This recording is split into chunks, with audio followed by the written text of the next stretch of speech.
Dalatang sardinas at tinapay ang ilan sa mga posibleng magmahal sakaling pagbigyan ng DTI ang hiling ng mga manufacturer. Saksi, si Bernadette Reyes.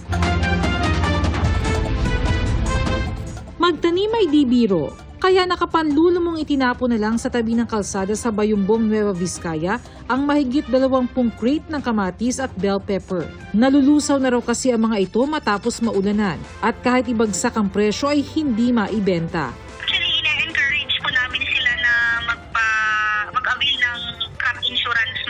Yung programa po ng Philippine Crop Insurance Corporation kasi ito po yung immediate na ma-avail ni farmer na assistance in case po na magkaroon ng ganitong mga kalamidad.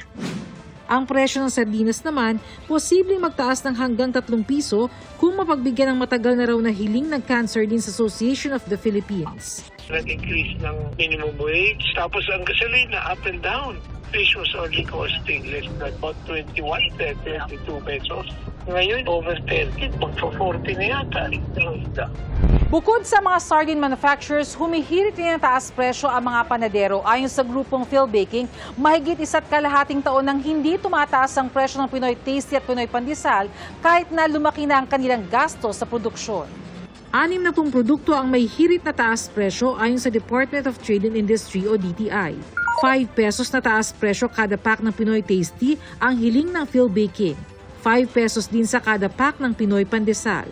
Nahihirapan na raw kasi ang mga panadero na isubsidize ang abot kayang tinapay kaya nababawasan na rin ang supply sa mga pamilihan. More than 50% po ang output ang nawala. Ang tumaas po, asukal, syempre labor cost, tapos fuel, may time na mataas, hindi namin talaga kaya.